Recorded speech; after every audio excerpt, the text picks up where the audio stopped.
بسم الله الرحمن الرحيم ياسين والقرآن الحكيم إنك لمن المرسلين على صراط مستقيم تنزيل العزيز الرحيم لتنذر قوما ما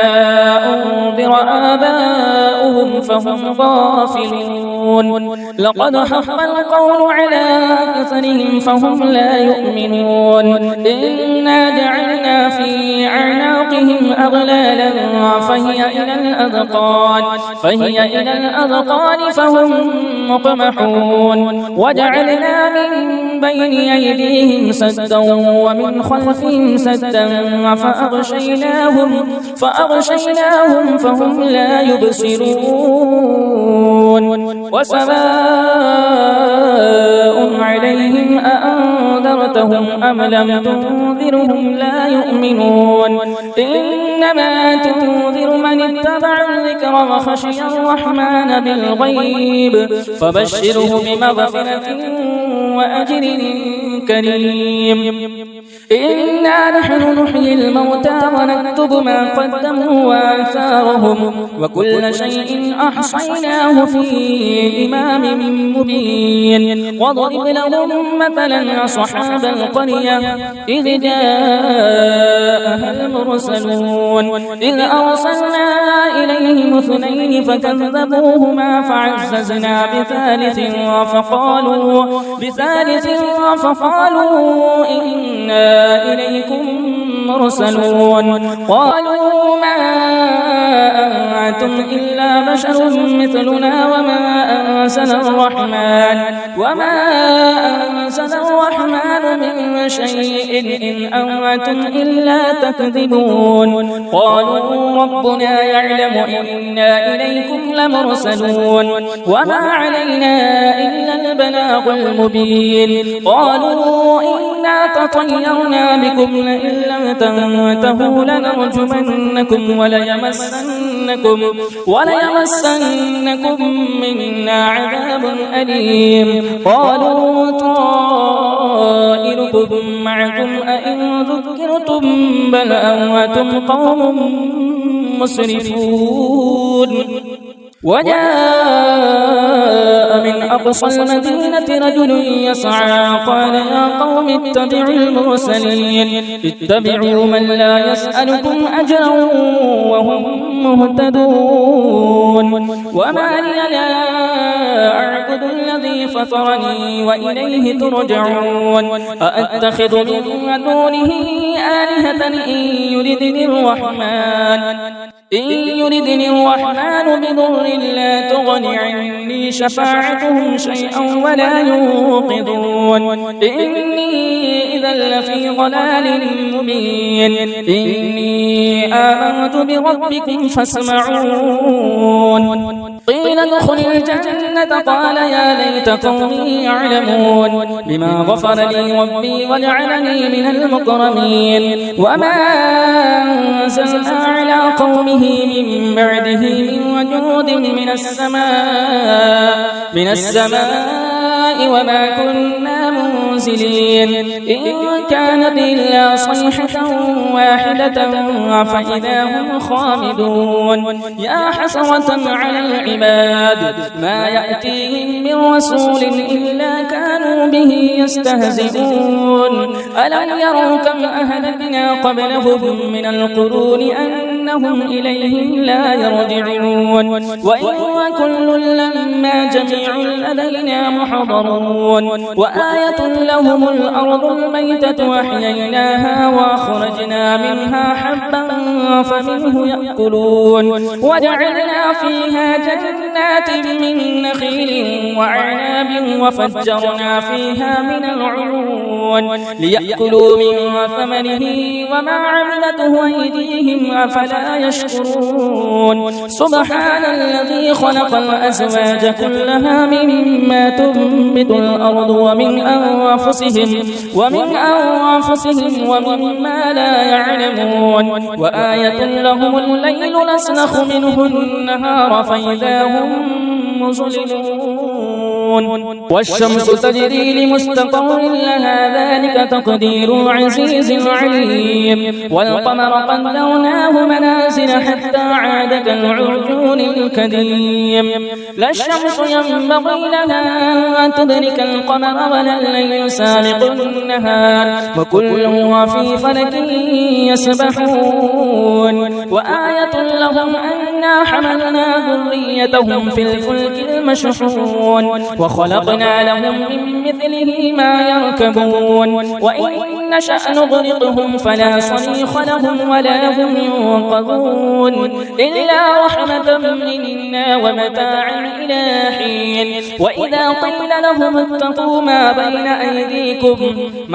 أيديكم وما خلفكم لعلكم ترحمون وما تأتيهم من آية من آيات ربهم إلا كانوا عنها معرضين وإذا قيل لهم أنفقوا مما رزقكم الله قال الذين كفروا للذين آمنوا أنطعم من لو يشاء الله أطعمه إن أنتم إلا في ضلال مبين ويقولون متى هذا الوعد إن كنتم صادقين أينظرون إلا صيحة واحدة تأخذهم وهم يخصمون فلا يستطيعون توصية ولا إلى أهلهم يرجعون ونفخ في الصور فإذا هم من الأجداث إلى ربهم ينسلون قالوا يا ويلنا من بعثنا من مرقدنا هذا ما وعد الرحمن وصدق المرسلون إن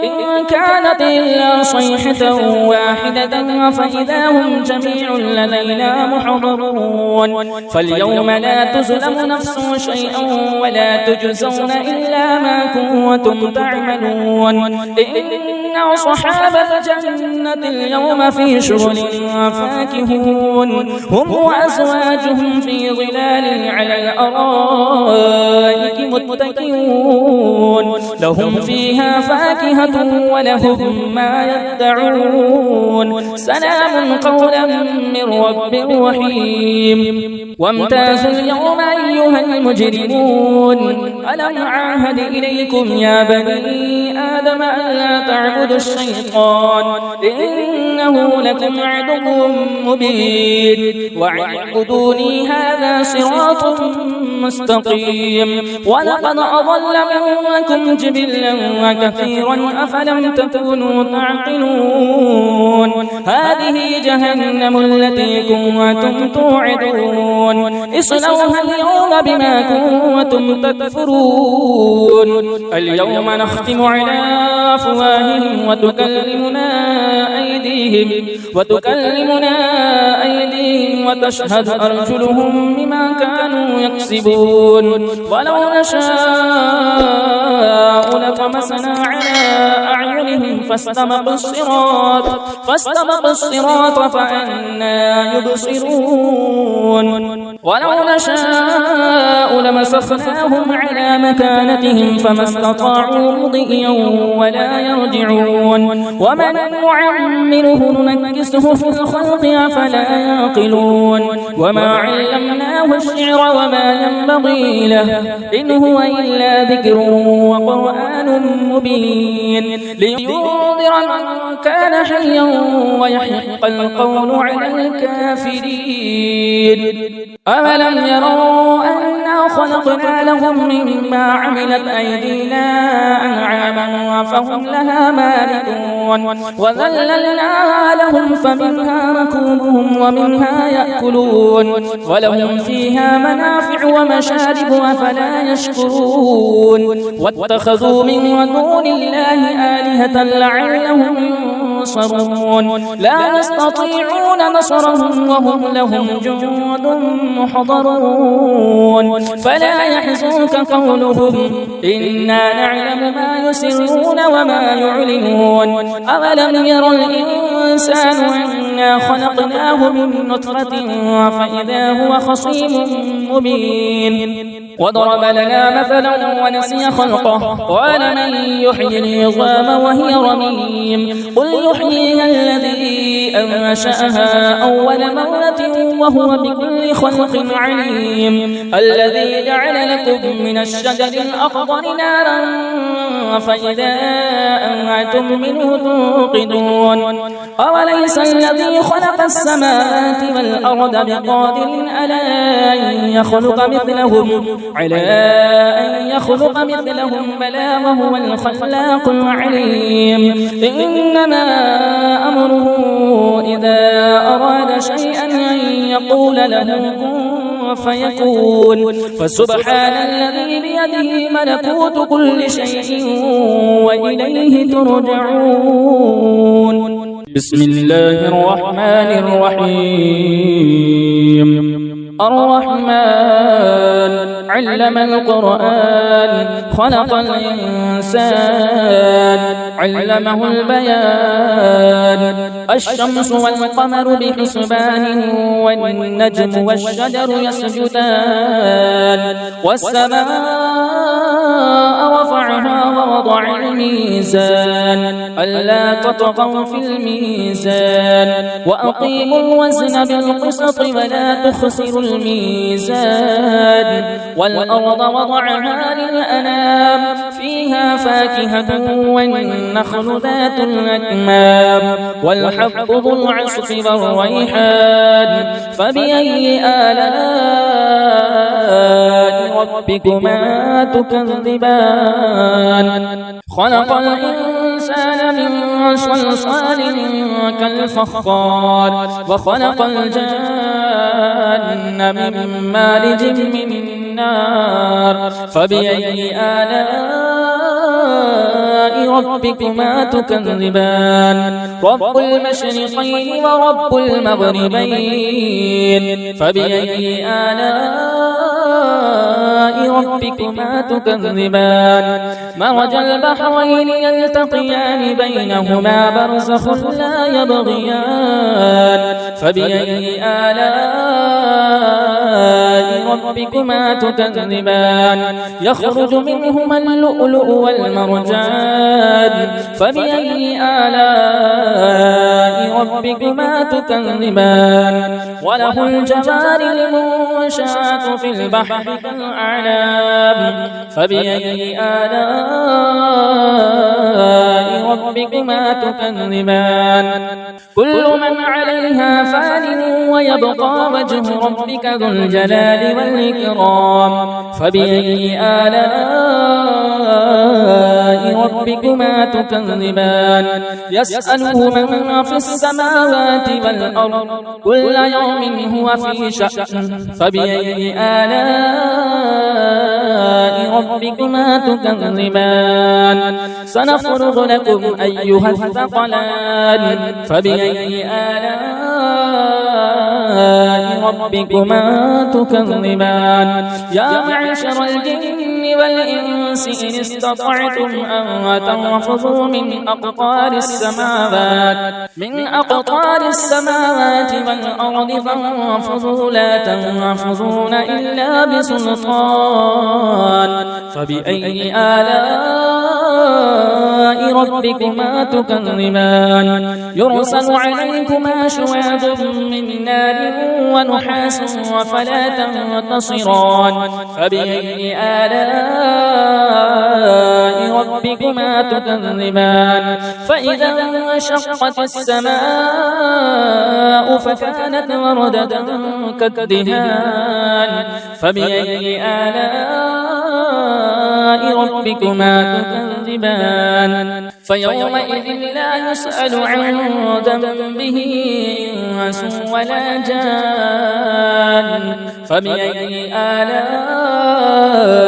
ربكما تكذبان يعرف المجرمون بسيماهم فيؤخذ بالنواصي والأقدام فبأي آلاء ربكما تكذبان هذه جهنم التي يكذب بها المجرمون يطوفون بينها وبين حميم آن فبأي آلاء ربكما تكذبان ولمن خاف مقام ربه جنتان فبأي آلاء ربكما تكذبان ذواتا أفنان فبأي آلاء ربكما تكذبان فيهما عينان تجريان فبأي آلاء ربكما تكذبان فيهما من كل فاكهة زوجان فبأي آلاء ربكما تكذبان متكئين على فرش بطائنها من استبرق وجنى الجنتين دان فبأي آلاء ربكما تكذبان فيهن قاصرات الطرف لم يطمثهن إنس قبلهم ولا جان فبأي آلاء ربكما تكذبان كأنهن الياقوت والمرجان فبأي آلاء ربكما تكذبان هل جزاء الإحسان إلا الإحسان فبأي آلاء ربكما تكذبان ومن دونهما جنتان فبأي آلاء ربكما تكذبان مدهامتان فبأي آلاء ربكما تكذبان فيهما عينان نضاختان فبأي آلاء ربكما تكذبان فيهما فاكهة ونخل والرمان فبأي آلاء ربكما تكذبان فيهن خيرات حسان فبأي آلاء ربكما تكذبان حور مقصورات في الخيام فبأي آلاء ربكما تكذبان لم يطمثهن إنس قبلهم ولا جان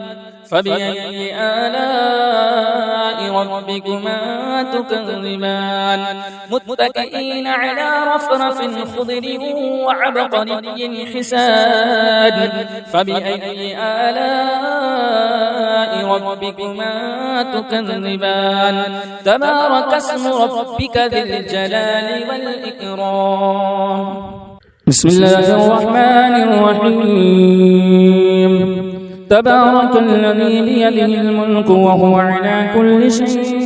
قدير الذي خلق الموت والحياة ليبلوكم أيكم أحسن عملا وهو العزيز الغفور الذي خلق 7 سماوات